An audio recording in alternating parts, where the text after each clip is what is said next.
Buongiorno da Sicilia 24, i titoli del nostro telegiornale. Strage di Monreale, ho sparato per difendermi e chiedo perdono, è la confessione di Salvatore Calvaruso che si difende rivelando di essere stato aggredito. Su TikTok compare un audio che ricostruisce la tragedia. Siracusa, vita da incubo per un anziano nella città, l'uomo preso di mira per mesi da una banda di minorenni con vessazioni, atti intimidatori e misure cautelari per 5 ragazzi. Carlo morto per mano del padre a San Gregorio nel Catanese, l'imprenditore spara durante una festa di compleanno e uccide il figlio che era intervenuto per fermarlo, il sindaco Sgroi dice siamo sconvolti. Palermo, studentessa spagnola violentata per strada mentre rientrava a casa dopo una festa sabato notte, arrestato il responsabile. Un mese fa il femminicidio di Sara Campanella, ieri a Messina la commemorazione tra i tanti giovani e cittadini, il fratello Claudio e gli zii. Calcio, al via la prevendita dei biglietti per Catania Giuliano di domenica al Massimino per la gara, tutti a disposizione di Toscano.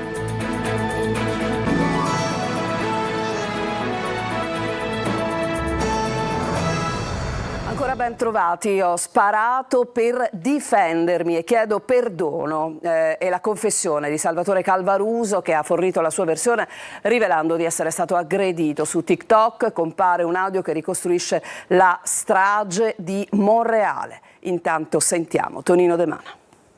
Ho sparato per difendermi, chiedo perdono. Poche parole ma significative quelle di Salvatore Calvaruso, 19 anni, accusato di strage per aver ucciso Andrea Miceli, Salvo Turdo e Massimo Pirozzo a colpi di pistola durante una lite avvenuta sabato scorso in pieno centro a Monreale. L'indagato si è avvalso della facoltà di non rispondere ma ha reso dichiarazioni spontanee affermando di essere stato aggredito con caschi e bottiglie dopo un'animata discussione con alcuni ragazzi che lo accusavano di guidare in modo spericolato. Calvaruso ha aggiunto di aver cercato di scappare, di essere stato colpito e solo allora di aver preso la pistola e sparato. È stata un'udienza drammatica, interrotta più volte. Il ragazzo ha pianto ed è distrutto. Sa benissimo cosa ha fatto, ha spiegato il legale Corrado Sinatra. Intanto un audio postato su TikTok da un giovane ricostruisce la drammatica serata. Si sente la voce di un presunto testimone che racconta ad un amico alcuni momenti di quella sera. Uno dei palermitani, forse proprio Calvaruso a bordo del proprio motorino, si è avvicinato allo scooter di Turdo. Salvo, che era testa calda, racconta il TikToker, gli ha detto attento che ci sono anche bambini. Andrea Miceli ha cercato di riportare la calma suggerendo al cugino di chiedere scusa, mentre uno del gruppo dei monrealesi era di spalle e è arrivato un colpo di casco. È così che è iniziata la rissa, con i ragazzi del luogo che, riporta l'audio, hanno colpito i rivali con i caschi. I giovani colpiti avevano i volti insanguinati, solo 2 che indossavano il casco avevano ferite al volto, gli altri anche in testa. Alla fine i palermitani sono tornati e hanno preso i ferri, le pistole, iniziando a sparare. Lo capisci che poteva sparare anche a me? Salvo, racconta il giovane in lacrime, mi è morto tra le braccia, aveva una ferita al collo, mi chiedeva aiuto e io non sapevo cosa fare. Ieri sera intanto a Monreale si è tenuta una fiaccolata, mentre sui social impazzano commenti pro e contro Calvaruso. E la violenza giovanile non risparmia gli anziani. A Siracusa la squadra mobile ha identificato 5 ragazzi non ancora maggiorenni che avevano preso di mira un anziano disturbandolo ogni notte, forzando la porta di casa, deridendolo, ma hanno anche rischiato di mandare in fiamme l'abitazione. Francesco Aloi. Atti persecutori, violazione di domicilio e danneggiamento aggravato in concorso. Dovranno rispondere di questo 5 diciassettenni siracusani che hanno fatto vivere mesi terribili ad un anziano. 6 mesi che per l'uomo erano diventati un incubo. Quasi ogni notte i ragazzi andavano nella sua abitazione, diventata il loro punto di ritrovo. Erano riusciti perfino ad entrare dentro casa, forzando la porta d'ingresso. Un anziano indifeso, deriso, è costretto ad ingerire droghe. Gli abbassavano i pantaloni, rasavano i capelli a zero. In alcuni casi hanno anche appiccato un incendio, bruciando alcuni effetti personali. Aveva provato a ribellarsi, ma nulla. I 5 erano sempre più violenti. Un'escalation criminale a cui la squadra mobile ha messo fine. Con l'ordinanza della Procura dei minori di Catania adesso sono rinchiusi in comunità, ognuno in un posto diverso. La tragedia di San Gregorio nel Catanese, l'imprenditore ha sparato, lo ricordiamo, durante una festa di compleanno e ha ucciso il figlio che era intervenuto per fermarlo, ferito anche un amico. Il sindaco Sgroi ha detto: siamo sconvolti, il servizio. Un'atmosfera gioiosa, quella di una festa di compleanno sfociata in tragedia. A perdere la vita un 23enne Carlo Laverde, studente universitario iscritto alla facoltà di economia e impresa a Catania con la passione per il padel. Ad ucciderlo il padre, un imprenditore di 62 anni accusato adesso di omicidio volontario. Il tragico epilogo si è consumato intorno alle 23:30 nel corso di una lite scoppiata in una villa di via Bellini 45 a San Gregorio. Durante la serata, organizzata in una struttura utilizzata per eventi privati, il gestore della sala non avrebbe gradito l'atteggiamento di alcuni invitati e nel tentativo di riportare la calma ha esploso alcuni colpi di pistola a scopo intimidatorio. È a quel punto che il figlio sarebbe intervenuto insieme ad altri per fermare il padre, che nel parapiglia ha esploso altri colpi di pistola, uno dei quali ha raggiunto mortalmente il 23enne. L'altro proiettile ha ferito alla caviglia un 31enne che è stato trasportato all'ospedale Cannizzaro, da dove poi è stato dimesso con una prognosi di 15 giorni. Sul posto sono intervenuti i carabinieri della compagnia di Gravina ed i militari della sezione investigazioni scientifiche che hanno effettuato i rilievi del caso. Poca voglia di parlare e tanto sgomento per una famiglia particolarmente conosciuta a San Gregorio. Dispiace tanto a tutta la comunità sangregorese, ci stringiamo in questo dolore. Ecco. L'indagine è coordinata dal sostituto procuratore Rocco Liguori del pool di magistrati diretto dall'aggiunto Fabio Scavone, che hanno sentito gran parte dei partecipanti alla festa, tragicamente conclusa in un bagno di sangue. Individuati i componenti del branco che ad Avola hanno aggredito una ragazzina di colore. Sono tutti giovanissimi, si valuta l'aggravante razziale. Adelaide Barbagallo. Hanno agito in 5, tutti minorenni, 4 ragazzine e un ragazzo. Sono stati individuati gli autori del brutale pestaggio avvenuto ad Avola sabato scorso, vittima una ragazza di colore. Hanno un'età compresa tra i 13 e i 15 anni. Sono stati individuati grazie alle telecamere di videosorveglianza della zona e ai video diffusi sui social. Durante le violenze, diversi altri giovani infatti hanno ripreso la scena con i telefonini senza intervenire, pur vedendo la vittima in grave difficoltà, fino a quando ormai a terra e colpita con calci anche alla testa è stata soccorsa da una coetanea. Il movente dell'aggressione è ancora al vaglio degli inquirenti, che stanno anche valutando la posizione di altri coinvolti nell'episodio. Al momento i minori maggiori di 14 anni sono indiziati di lesioni personali, non escludendosi allo Stato anche l'aggravante razziale. Anche per i soggetti con meno di 14 anni la legge non esclude però che il giudice competente formuli un giudizio di pericolosità sociale. Quella stessa sera, poco prima, c'era stata un'altra aggressione, sempre contro una coetanea. Anche in questo caso una violenza gratuita, con altri che stanno a guardare e girare video. Domani mattina un corteo si snoderà per le vie di Avola per dire no alla violenza. Una studentessa spagnola di 22 anni è stata violentata in via Roma a Palermo la notte del 26 aprile. È stato arrestato ieri un cittadino tunisino. La donna si trova in città perché appunto studia in Erasmus, il servizio. Aveva trascorso una serata assieme ad amici nei locali del centro storico di Palermo, poi però quando stava per tornare a casa è stata avvicinata da un cittadino tunisino ed è stata violentata. Una notte da incubo per una studentessa spagnola in Erasmus a Palermo, stuprata nei pressi di via Roma la notte del 26 aprile. La vittima, 22 anni, è stata avvicinata dal cittadino tunisino nel tratto vicino alla stazione centrale mentre tornava a casa. Dalle prime notizie sembrerebbe che la giovane fosse sola, anche perché gli amici con cui aveva trascorso la serata abitano in altre zone della città. La ragazza ha denunciato la violenza immediatamente ai carabinieri, che hanno arrestato l'uomo accusato dello stupro. La 22enne in questi giorni è supportata anche da un'equipe di psicologi dopo il trauma. Un episodio che fa ripiombare la città a luglio del 2023, quando ad essere violentata fu una ragazza palermitana da un gruppo di 7 ragazzi. Dinamiche differenti che fanno però ancora una volta scattare l'allarme sicurezza nel capoluogo siciliano. Un mese fa il femminicidio di Sara Campanella. Ieri a Messina la commemorazione voluta da amministrazione comunale e università, cui hanno partecipato anche il fratello Claudio e gli zii, tanti i giovani presenti, ma anche semplici cittadini. Francesco Triolo. Una comunità che rifiuta il silenzio e la violenza. Il silenzio uccide, Messina fa rumore. Così, con questo slogan, Messina ha voluto ricordare Sara Campanella a poco meno di un mese dalla tragica uccisione della studentessa che ha profondamente scosso tutta la città.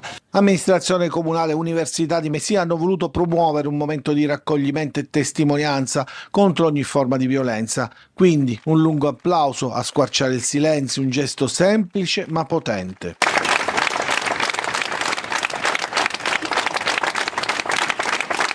Questo crimine che ha segnato profondamente tutta la comunità dei nostri studenti e delle nostre studentesse, oltre che noi, e vogliamo sempre testimoniare la vicinanza alla famiglia.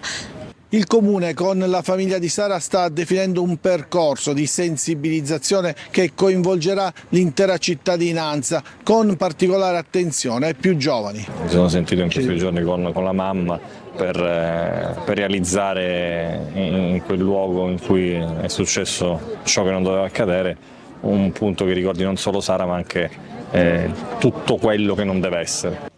Le parole del fratello Claudio pronunciate all'interno del rettorato sono state particolarmente toccanti e non è mancato un appello al governo per nuove leggi chiare e dure contro i crimini violenti.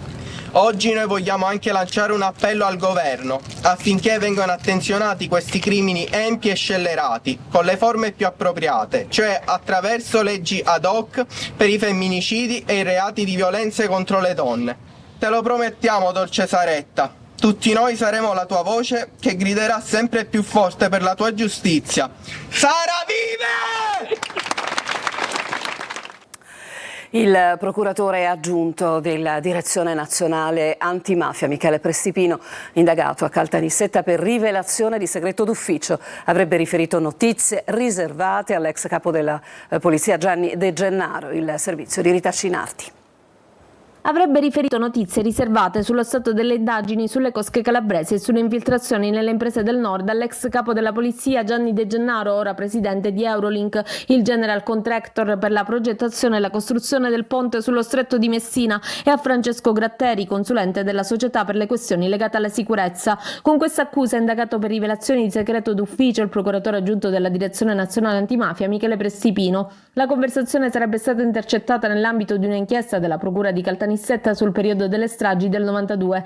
L'ipotesi, spiegano i PM, che nella qualità di pubblico ufficiale, essendo procuratore aggiunto presso la Procura Nazionale Antimafia e Antiterrorismo con delega al coordinamento delle sezioni 'Ndrangheta e Cosa Nostra, abbia rivelato notizie che dovevano rimanere riservate.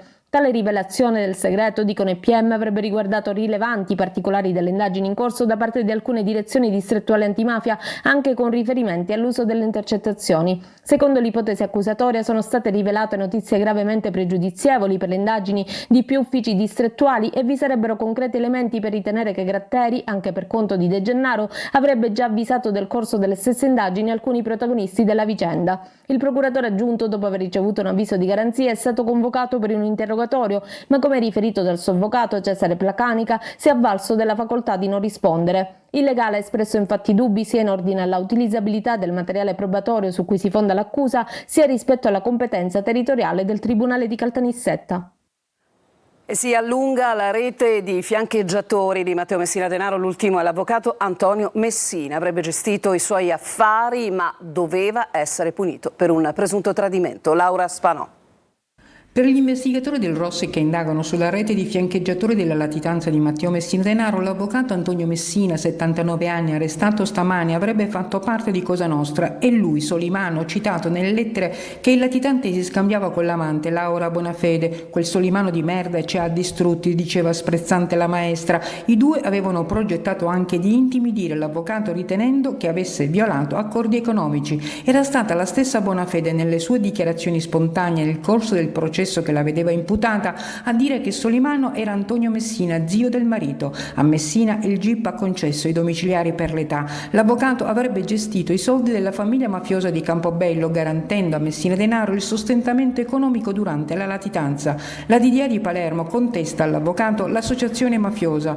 Non sono i primi guai giudiziari per l'avvocato, è stato condannato per traffico di droga e radiato dall'ordine professionale. Anziano massone insonne, dall'inchiesta coordinata dal procuratore procuratore Maurizio De Lucia e dall'aggiunto Paolo Guido, emerge anche la volontà dell'avvocato di mettere le mani su un bene confiscato alla mafia a Campobello. Messina parla con il mafioso Giovanni Vassallo, spiegandogli cosa si poteva fare in quei 10.000 metri quadrati sopra la circonvallazione. Dalla conversazione emerge che Messina voleva coinvolgere nel progetto di acquisizione del terreno altre persone e richiedere il bene come entità societaria o associazione no profit e informarsi sulla cessione del bene con un non meglio indicato assessore. Adesso ci fermiamo, c'è una pausa, torniamo tra poco.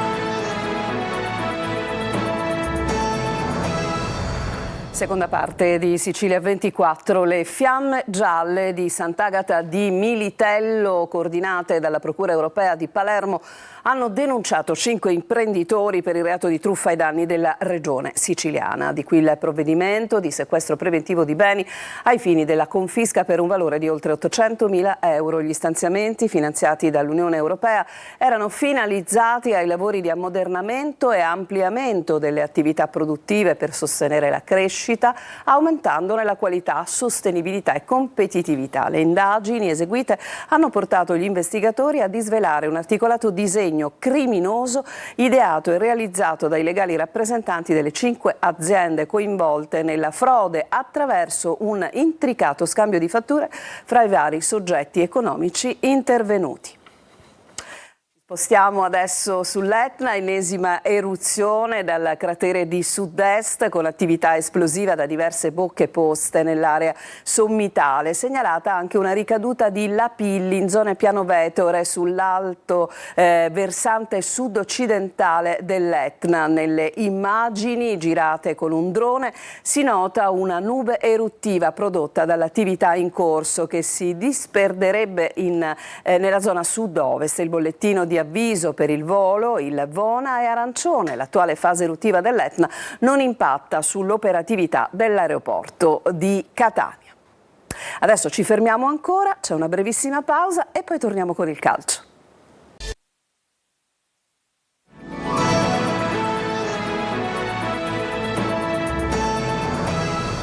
E siamo adesso al calcio, è partita la prevendita dei biglietti per Catania-Giugliano di domenica al Massimino con prezzi uguali a quelli del campionato. Sul fronte squadra, mister Toscano ritrova Quaini che ha scontato la giornata di squalifica. Sentiamo Francesco Triolo.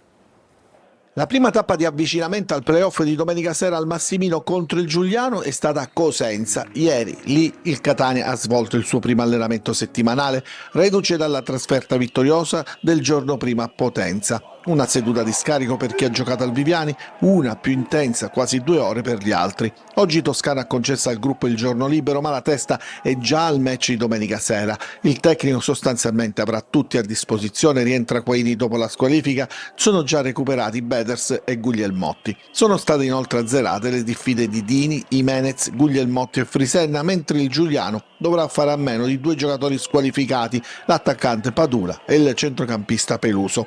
Intanto è partita oggi la prevendita per la gara di domenica organizzata dalla Lega con il supporto del club rossazzurro. Sino a giovedì è prevista una prelazione per i possessori dell'abbonamento che potranno confermare il proprio posto al Massimino, lo stesso della stagione regolare. Contemporaneamente è partita anche la prevendita libera per i posti non occupati dagli abbonati.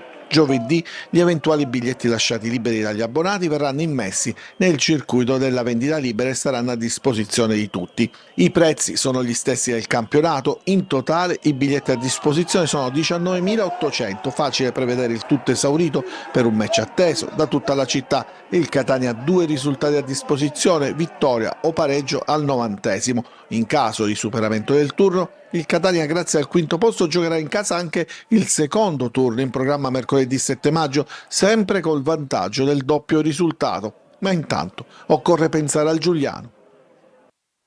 E questo era il nostro ultimo servizio per questa edizione del telegiornale. Vi ricordo la prossima in onda alle ore 14 e adesso vi lascio in compagnia di Lorena Dolci che curerà la rassegna stampa. A tutti una buona giornata.